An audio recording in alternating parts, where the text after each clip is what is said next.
Hi friends, welcome to my channel. First time ನನ್ನ channel ನೋಡ್ತಾ ಇದ್ದರೆ ಸಬ್ಸ್ಕ್ರೈಬ್ ಮಾಡ್ಕೊಳ್ಳಿ ಫ್ರೆಂಡ್ಸ್. ಈ ವಿಡಿಯೋ ಇಷ್ಟ ಆದರೆ ಒಂದು ಲೈಕ್ ಕೊಡಿ. ಇವತ್ತು ನಮ್ಮ ಮನೆಗೆ ಹೊಸ ಮೆಂಬರ್ ತರೋಕ್ಕೆ ಅಂತ ಹೋಗ್ತಾ ಇದ್ದೀವಿ. ಅದು ಬಂದುಬಿಟ್ಟು ಇಲ್ಲೇ ಹತ್ರನೇ, ನಮ್ಮ ಮನೆಗೆ ಹತ್ರನೇ ಇತ್ತು. ಹಂಗೆ ನೋಡೋಣ ಅಂತ ಹೋದ್ವಿ. ಅಲ್ಲಿ ಈ ಥರ ನೋಡಿ ಕಂಪ್ಯೂಟರ್ ಎಂಬ್ರಾಯ್ಡಿಂಗ್ ಮಿಷಿನ್ಗಳೆಲ್ಲ ಇತ್ತು. ಹಂಗೆ ಸುಮ್ಮನೆ ಒಂದು ವಾಕೇಬಲ್ ನೋಡಿಕೊಂಡು ಎಲ್ಲ ಮಿಷಿನು ನೋಡ್ತಾ ಇದ್ವಿ. ಎಲ್ಲ ಮಿಷಿನು ನೋಡಿಕೊಂಡು ಒಂದು ರೌಂಡ್ ಹಾಕಿದ್ವಿ ಒಳಗಡೆ. ನೋಡಿ ಈ ಥರ ಎಲ್ಲ ಥರದ ಮಿಷಿನು ಸಿಗುತ್ತೆ ನಿಮಗೆ ಇಲ್ಲಿ. ಚಿಕ್ಕ ಮಿಷಿನ್ ತವಿಂದ ದೊಡ್ಡ ಮಿಷಿನ್ಗಳು, ಕಂಪ್ಯೂಟರ್ ಎಂಬ್ರಾಯ್ಡಿಂಗ್ ಮಿಷಿನ್ಗಳು ಎಲ್ಲ ಸಿಗುತ್ತೆ. ಹಂಗೆ ನೋಡಿಕೊಂಡು ಫೈನಲಿ ನಾವು ಒಂದು ಮಿಷಿನ್ನ ಫೈನಲ್ ಮಾಡಿದ್ವಿ. ಈಗ ಟ್ರೆಂಡಿಂಗಲ್ಲಿರುವಂಥ AC2 ಅಂತ ಇರುವಂಥ ಜಾಕ್ ಮಿಷಿನು. ಅದನ್ನು ಫೈನಲ್ ಮಾಡಿ ಆಮೇಲೆ ಅಲ್ಲಿಂದ ಸ್ವಲ್ಪ ಈ ಕಡೆಗೆ ಬರಬೇಕು ಮಿಷಿನ್ಗೆ. ಅವ್ರು ಕರ್ಕೊಂಡು ಹೋಗ್ತಾ ಇದ್ದಾರೆ, ಈ ಕಡೆ ಇಲ್ಲಿ ಬನ್ನಿ ಇಲ್ಲಿ ಅಂದ್ಬಿಟ್ಟು. ನಮ್ಮ ಅಣ್ಣ ನಾನು ಇಬ್ಬರೂ ಬಂದು ನೋಡಿ ಆಲ್ರೆಡಿ ಫೈನಲ್ ಮಿಷಿನ್ ಎಲ್ಲ ತೆಗೆದು ಫಿಟ್ ಮಾಡ್ತಾಯಿದ್ದಾರೆ. ಫಿಟ್ ಮಾಡಿ ಆಮೇಲೆ ಟ್ರಯಲ್ ಮಾಡಿ ಎಲ್ಲ ಚೆಕ್ ಮಾಡಿ ಆಮೇಲೆ ಅಲ್ಲಿ ಯಾವ ರೀತಿ ಯೂಸ್ ಮಾಡೋದು ಅಂತೆಲ್ಲ ಹೇಳಿ ಆಮೇಲೆ ನಮಗೆ ಡೆಲಿವರಿ ಕೊಡೋದು. ಆಮೇಲೆ ನಮ್ಮ ಮನೆಯವರು ಆಟೋದಲ್ಲಿ ಬರೋದು ಲೇಟ್ ಆಗುತ್ತೆ ಅಂದ್ಬಿಟ್ಟು ಎಲ್ಲ ಫಸ್ಟು ರೆಡಿ ಮಾಡಿ ಅಷ್ಟೊತ್ತು ಬರಲಿ ಅಂದ್ಬಿಟ್ಟು ಹೇಳಿದ್ವಿ. ಅವರೆಲ್ಲ ನೋಡಿ ನೀಟಾಗಿ ಎಲ್ಲ ಫಿಟ್ ಮಾಡಿಕೊಡ್ತಾ ಇದ್ದಾರೆ. ನಾವು ಅಲ್ಲಿ ನಿಂತ್ಕೊಂಡು ನೋಡ್ತಾ ಇದ್ದಂಗೆ ಸುಮಾರು ಜನ ಬಂದು ಮಿಷಿನ್ಗಳನ್ನ ತೊಗೊಂಡು ಹೋಗ್ತಾಯಿದ್ರು. ಆಮೇಲೆ ಚಿಕ್ಕ ಚಿಕ್ಕ ಮಿಷಿನ್ಗಳು, ಮಾಮೂಲಿ ಈ ಥರದ್ದರಲ್ಲೇ ಇನ್ನೊಂದು ಇದು ಥ್ರೆಡ್ ಕಟ್ಟಾಗುತ್ತೆ. ಅದು ಇನ್ನೊಂದು ಮಿಷಿನು ಥ್ರೆಡ್ ಕಟ್ ಹಾಕಲ್ಲ. ಅದು ಅದಕ್ಕೂ 1,000 ಡಿಫ್ರೆನ್ಸ್ ಇತ್ತು. ಅದನ್ನು ಫಿಟ್ ಮಾಡಿಸ್ಕೊಂಡು ಹೋದರು. ಸೇಮ್ ಇದೇ ಥರನೇ ಇತ್ತು, ಅದರಲ್ಲಿ 1,000 ಡಿಫ್ರೆನ್ಸ್ ಇತ್ತು. ಇದರಲ್ಲಿ ಥ್ರೆಡ್ ಕಟರ್ ಇದೆ, ಅದರಲ್ಲಿ ಥ್ರೆಡ್ ಕಟರ್ ಇಲ್ಲ.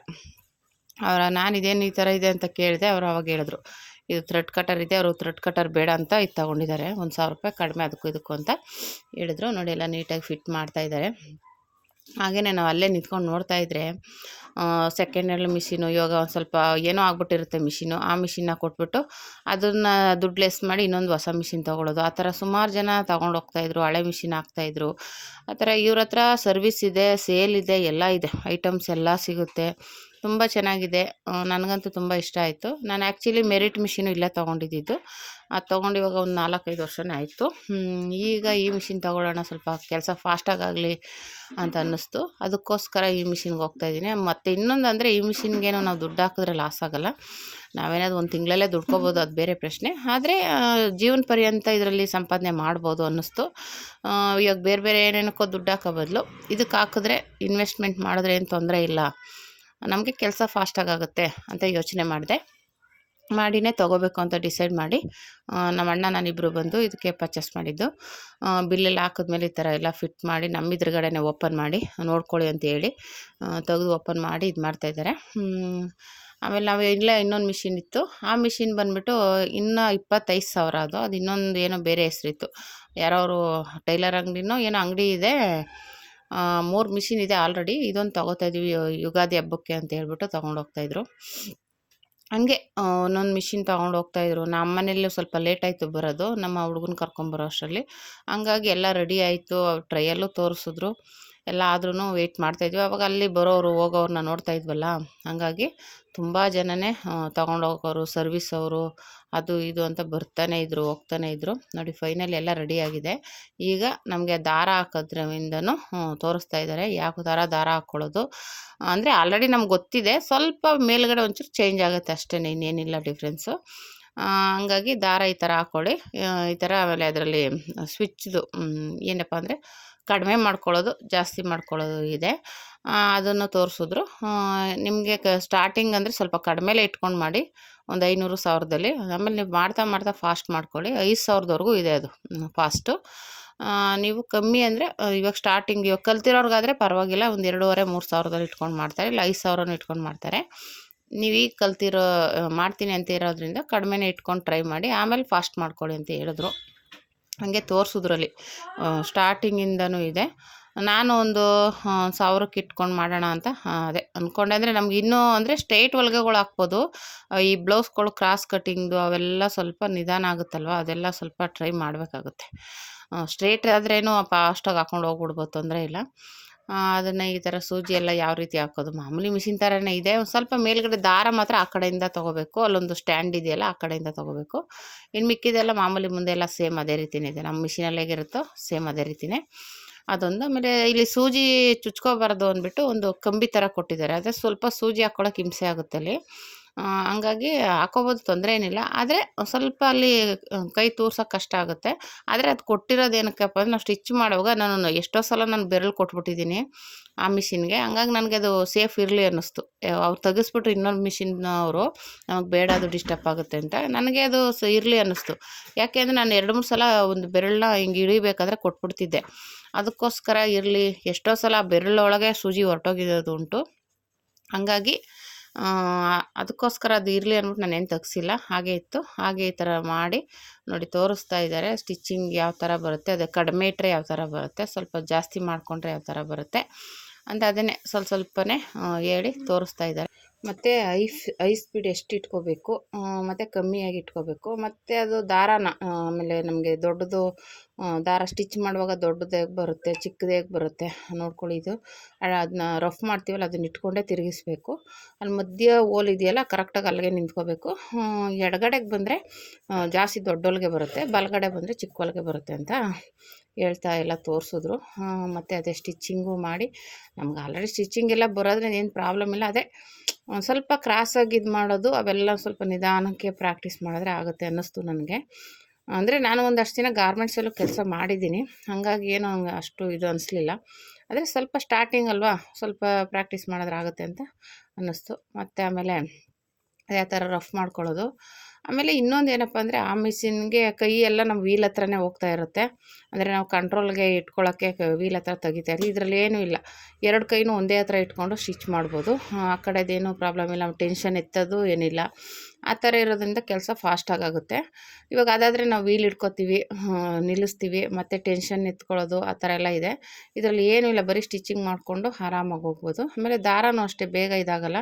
ನಾವು ಹಂಗೆ ರಫ್ ಮಾಡ್ಕೊಂಡು ಕಂಟಿನ್ಯೂ ಮಾಡ್ಕೊಂಡು ಹೋದರೆ ಬೇಗ ಈಚೆಗೆ ದಾರ ಕಟ್ಟಾಗಿ ಈಚೆ ಬರೋದು ಆ ಥರ ಏನೂ ಆಗೋಲ್ಲ, ನೀಟಾಗಿ ಸ್ಟಿಚ್ ಮಾಡ್ಬೋದು. ತುಂಬಾ ಹೆಲ್ಪ್ಫುಲ್ ಇದೆ ಈ ಮಿಷಿನು. ಅದೇ ಸ್ವಲ್ಪ ಹೊಲಿತಾ ಇದ್ದು ಜಾಸ್ತಿ ಬಟ್ಟೆಗಳು ಬರ್ತಾಯಿದೆ ಅಂತ ಅನ್ನೋರು ಈ ಮಿಷಿನ್ನ ತೊಗೋಬೋದು.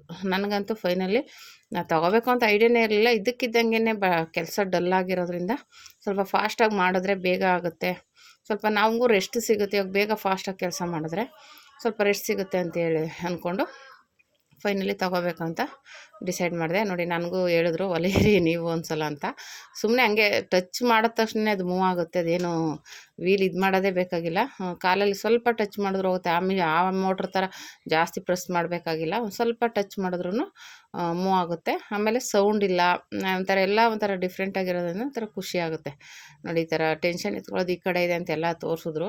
ಆಮೇಲೆ ಕೆಳಗಡೆ ಕಾಲಲ್ಲಿ ಎತ್ಕೋಬೇಕು, ಆ ಥರ ಇದೆ. ದೊಡ್ಡ ಮಿಷಿನಲ್ಲೂ ಇತ್ತು, ಆದರೆ ನಮ್ಮದೇನೋ ಕೆಟ್ಟೋಗ್ಯೋದು, ನಾನು ಮತ್ತೆ ರೆಡಿ ಮಾಡಿಸ್ಲೇ ಇಲ್ಲ, ಮಾಮೂಲಿನೇ ಯೂಸ್ ಮಾಡ್ತಿದ್ದೆ. ಹಂಗಾಗಿ ಅವರು ಆ ಮಿಷಿನಲ್ಲೂ ಇತ್ತಲ್ಲ ಯಾಕೆ ಗೊತ್ತಿಲ್ವ ಅಂತ ಕೇಳ್ತಾಯಿದ್ರು. ಇಲ್ಲ ಅದು ರೆಡಿ ಮಾಡಿಸಿಲ್ಲ ನಾನು, ಅದು ಹೋಗಿತ್ತು, ಮತ್ತು ಅದು ರೆಡಿ ಮಾಡಿಸ್ಕೊಂಡು ಕೂತ್ಕೊಳ್ಳಿಲ್ಲ, ಮಾಮೂಲಿ ಹೊಲಿತಾನೆ ಇದ್ಬಿಟ್ಟೆ. ಹಂಗಾಗಿ ಆ ಥರ ಹೇಳಿದ್ರು, ಆ ಥರ ಇದೆ, ನೀವು ಕೈಯಲ್ಲಿ ಏನೂ ಇದು ಮಾಡೋ ಅಷ್ಟೇ ಇಲ್ಲ, ಕಾಲಲ್ಲೇ ಇದು ಮಾಡಿಕೊಂಡು ನಾವು ಸ್ಟಿಚ್ ಮಾಡ್ಬೋದು ಆರಾಮಾಗಿ ಅಂತೆಲ್ಲ ತೋರಿಸಿದ್ರು. ಅದೆಲ್ಲ ಫೈನಲ್ಲಿ ನೋಡಿಕೊಂಡು ಸ್ಟಿಚ್ ಎಲ್ಲ ಮಾಡಿದೆ. ಆಮೇಲೆ ನನಗೆ ಅನ್ನಿಸ್ತು ಮನೇಲಿ ಹೋಗಿ ನಿಧಾನಕ್ಕೆ ಟ್ರೈ ಮಾಡೋಣ, ಏನು ತೊಂದರೆ ಇಲ್ಲ, ಮಾಡ್ತೀನಿ ಬಿಡಿ ಸರ್ ಅಂತ ಹೇಳಿದೆ ಅವ್ರಿಗೆ ನಾನು. ಆಮೇಲೆ ರೆಡಿ ಮಾಡಿ ಎಲ್ಲನೂ ಫೈನಲ್ಲಿ ಸೈಡ್ಗಿಟ್ಟರು. ಮತ್ತು ಹಂಗೆ ಇನ್ನೂ ಬೇರೆ ಬೇರೆ ಇದೆಲ್ಲ ಬರ್ತಾನೆ ಇದ್ದರು, ಬಂದು ಫಿಟ್ ಮಾಡಿಸ್ಕೊಂಡು ಹೋಗ್ತಾನೆ ಇದ್ದರು. ಆಮೇಲೆ ಒಬ್ರು ಹಂಗೂ ಒಂದು ಮೆರಿಟ್ ಮಿಷಿನು, ಚಿಕ್ಕ ಮಿಷಿನ್ನು ದೊಡ್ಡ ಮಿಷಿನ ತೊಗೊಂಡಿದ್ರು. ಅವ್ರು ಕೇಳ್ತಾಯಿದ್ರು ನಮಗೆ ಟೈಲರಿಂಗ್ದು ಎಲ್ಲ ಟ್ರೈನಿಂಗ್ ಇದ್ದರೆ ಹೇಳಿ, ನಾವು ಕೆಲ್ಸಕ್ಕೆ ಹೋಗಿ ಹೋಗಿ ಸಾಕಾಗಿ ಇವಾಗ ಇದನ್ನೇ ಮಾಡೋಣ ಅಂತ ಅಂದ್ಕೊಂಡಿದ್ದೀವಿ ಅಂತ. ಹಂಗಾಗಿ ಫೈನಲಿ ತೊಗೊಂಡು ಈ ಥರ ಬಂದ್ವಿ. ನೋಡಿ ಕೆಲ್ಸಕ್ಕೆ ಹೋಗೋರು ಸುಧಾ ಈ ಥರ ಕೆಲಸಕ್ಕೇ ಇಷ್ಟಪಡ್ತಾರೆ. ಮನೇಲಿ ಅಷ್ಟೋ ಇಷ್ಟೋ ಮಾಡ್ಕೋಬೋದು. ಹೊರಗಡೆ ಹೋಗಿದ್ರೆ ಸುಮ್ಮನೆ ಟೈಮಿಂಗ್ಸ್ಗಳು ಟೈಮ್ ಅಡ್ಜಸ್ಟ್ ಆಗೋಲ್ಲ ಆ ಥರ ಹೇಳಿ ಅವರು ಸ್ವಲ್ಪ ಎಲ್ಲಾದರೂ ಚೆನ್ನಾಗಿರೋ ಕಡೆ ಕಲ್ತ್ಬಿಡೋಣ, ಮನೇಲೇ ಹೊಲಿಬೋದಲ್ಲ ಅಂದ್ಬಿಟ್ಟು ಕೆಲ್ಸಕ್ಕೆ ಹೋಗ್ತಾ ಇರೋರು ಬಿಟ್ಟು ಮಿಷಿನ್ ತಗೊಂಡು ಹೋಗಕ್ಕೆ ಬಂದಿದ್ದಾರೆ. ನೋಡಿ ಆ ಥರ ಇದೆ. ಇವಾಗ ಇದರಲ್ಲಿ 100ಕ್ಕೆ 90 ಭಾಗ ಈ ಕೆಲಸನೇ ಚೂಸ್ ಮಾಡ್ಕೋತಾರೆ. ಯಾಕೆಂದರೆ ಮನೆ ಕೆಲಸದ ಜೊತೆಗೆ ಇದನ್ನು ಮಾಡ್ಬೋದು ಅನ್ನೋದೇ ಒಂದು ಬೆನಿಫಿಟ್ ಇದು. ಇವಾಗ ಹೊರಗಡೆ ಹೋಗಿ ಎಷ್ಟೇ ಸಂಪಾದನೆ ಮಾಡಿದ್ರೂ ಸ್ಟಾರ್ಟಿಂಗ್ ಸ್ವಲ್ಪ ಕಷ್ಟ ಆಗ್ಬೋದು, ಚೆನ್ನಾಗಿ ಕಲ್ತ್ಕೊಂಡ್ರೆ ಏನು ಪ್ರಾಬ್ಲಮ್ ಇಲ್ಲ. ಕಲಿಯೋವರೆಗೂ ಕಷ್ಟ, ಕಲ್ತ ಮೇಲೆ ಆರಾಮಾಗಿ ಸ್ವಲ್ಪ ಕಸ್ಟಮರ್ ಬರೋವರೆಗೂ ಒಂಚೂರು ಕಸಿ ಬಿಸಿ ಅನ್ನಿಸ್ಬೋದು. ಆಮೇಲೆ ಏನಿಲ್ಲ, ಕಸ್ಟಮರ್ ಬರೋಕ್ಕೆ ಸ್ಟಾರ್ಟ್ ಮಾಡಿದ್ರೆ ಆರಾಮಾಗಿ ಕೆಲಸ ಮಾಡ್ಕೊಂಡು ಹೋಗ್ಬೋದು. ಇವಾಗ ಹೊರಗಡೆ ಹೋಗಿ ಕಷ್ಟಪಡೋದು, ಆಮೇಲೆ ಟೈಮಿಂಗ್ಸ್ ಕರೆಕ್ಟಾಗಿ ಹೋಗಬೇಕು ಬರಬೇಕು ಆ ಥರ ಇರುತ್ತೆ.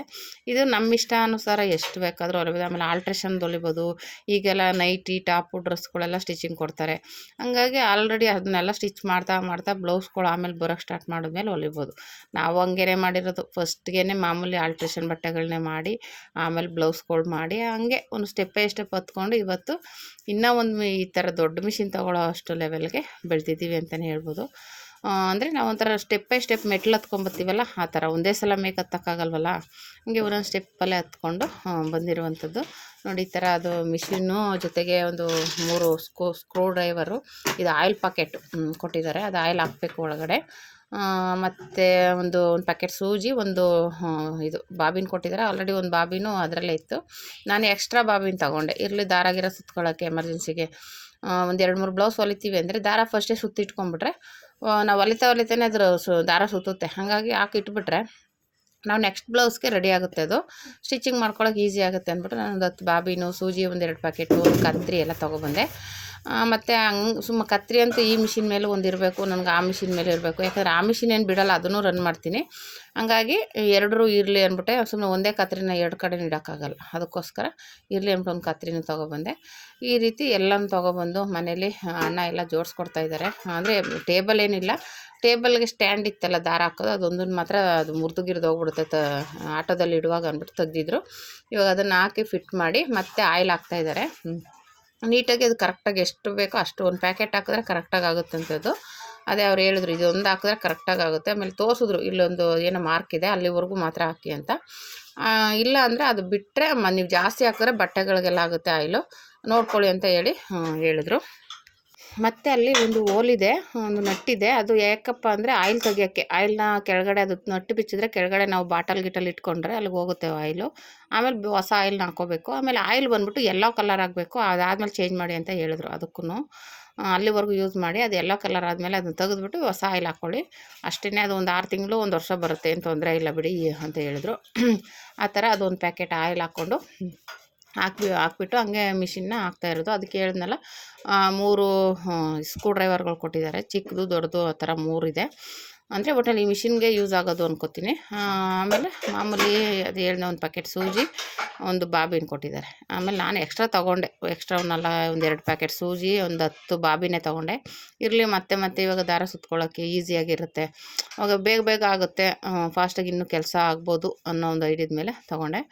ಈ ರೀತಿ ಎಲ್ಲನೂ ಆಯಿಲ್ ಹಾಕಿ ನೀಟಾಗಿ ರೆಡಿ ಮಾಡಿಕೊಡ್ತಾಯಿದ್ದಾರೆ ಅಣ್ಣನೇ, ನಮ್ಮ ಮನೆಯವರಿಬ್ಬರು ಸೇರಿಕೊಂಡು.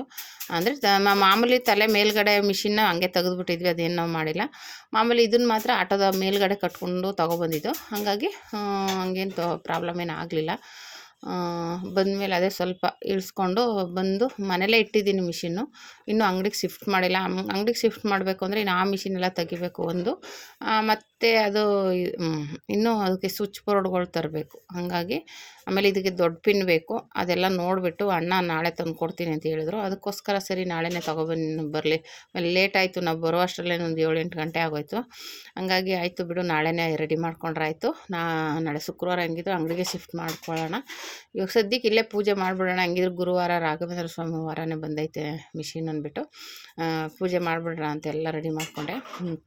ಆದ್ರೂ ತುಂಬ ದಿವಸ, ಒಂದು ವಾರ ಅಂದ್ಕೊಂಡೆ.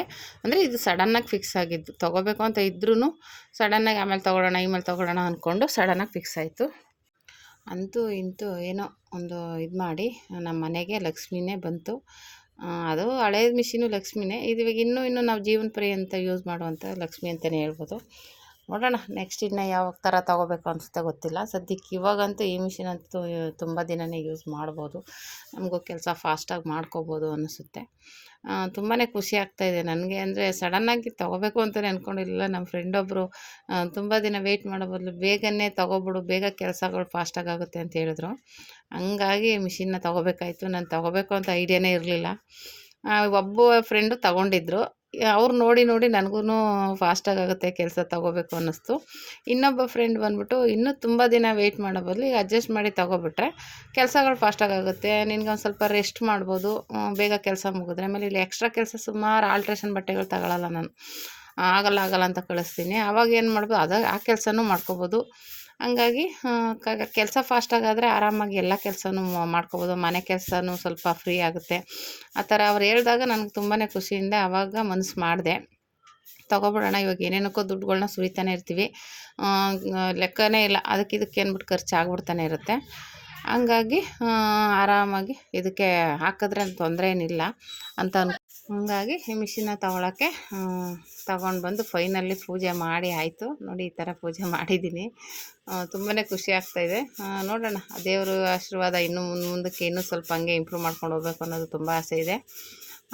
ಯಾವುದೇ ಆದರೂ ಅಷ್ಟೇ ದೇವರ ಆಶೀರ್ವಾದ ಬೇಕೇ ಬೇಕಲ್ವಾ. ಹಾಗಾಗಿ ಇಷ್ಟು ದಿವಸ ಈ ಥರ ನಾನು ಮಾಡಬೇಕು ಅಂತ ಒಂದು ಮನಸ್ಸು ಇರಲಿಲ್ಲ ನನಗೆ, ಆದರೆ ಈಗ ಬಂದಿದೆ. ಇದನ್ನೇ ಇನ್ನೂ ಚೆನ್ನಾಗಿ ಇಂಪ್ರೂವ್ ಮಾಡಿ ಇನ್ನೂ ಒಂದು ಮಿಷಿನ್ ತೊಗೊಂಡು ಇನ್ನೊಬ್ಬನ ಕೆಲಸದವ್ರು ಇಟ್ಕೊಳ್ಳೋ ಥರ ಆಗಬೇಕು ಅನ್ನೋದು ತುಂಬ ಆಸೆ ಇದೆ.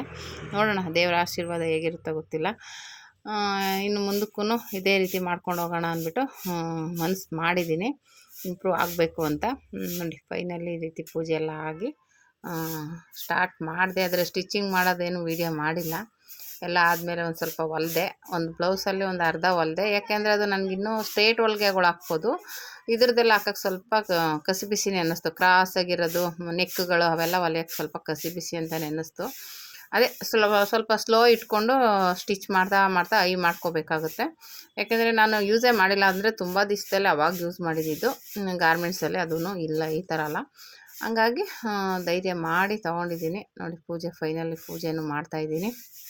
ಹಾಗಾಗಿ ನೀವು ಯಾರಾದರೂ ಸುಮಾರಾಗಿ ಕಲ್ತಿರೋರು ತೊಗೊಳ್ಳಿ, ತೊಂದರೆ ಏನಿಲ್ಲ. ತೊಗೊಂಡ್ರೆ ಸ್ವಲ್ಪ ಸ್ಪೀಡಲ್ಲಿ ಕೆಲಸ ಮಾಡ್ಬೋದು, ಮುಂದೆ ಇಂಪ್ರೂವ್ ಮಾಡ್ಕೋಬೋದು. ಓಕೆನಾ. ಆಮೇಲೆ ಕೆಲಸಗಳು ಬೇಗ ಆಗುತ್ತೆ. ಇದನ್ನ ಮಾಡಿಕೊಂಡ್ರೆ ಇನ್ನೂ ಬೇರೆ ಕೆಲಸಗಳು ಮಾಡ್ಕೋಬೋದು, ಸಮಯ ಉಳಿತಾಯ ಆಗುತ್ತೆ. ಇದ್ರಲ್ಲಿ ಕೆಲಸ ಫಾಸ್ಟಾಗಿ ಮಾಡ್ಕೊಂಬಿಟ್ರೆ ನಾವು ಇನ್ನೂ ಬೇರೆ ಕೆಲಸ ಮಾಡೋಕ್ಕೆ ನಮಗೆ ಟೈಮ್ ಸಿಗುತ್ತೆ. ಓಕೆನಾ. ಇವಾಗ ಅದರಲ್ಲಿ ಒಂದು ಬ್ಲೌಸ್ ಹೊಲಿಯೋ ಬದಲು ಇದರಲ್ಲಿ 2 ಹೊಲಿಬೋದು, ಆ ಥರ ಇದೆ. ಅಂದರೆ ಹೇಳ್ದಂಗೆ ಸ್ವಲ್ಪ ಪ್ರಾಕ್ಟೀಸ್ ಬೇಕು. ಅಂದರೆ ಸ್ಟ್ರೇಟ್ ಹೊಲಿಗೆಗಳ್ಗೇನು ಫಾಸ್ಟಾಗಿ ಹಾಕ್ಬೋದು, ಬೇರೆದೆಲ್ಲ ಸ್ವಲ್ಪ ನೋಡ್ಕೊಂಡು ಹಾಕ್ಬೇಕಾಗುತ್ತೆ.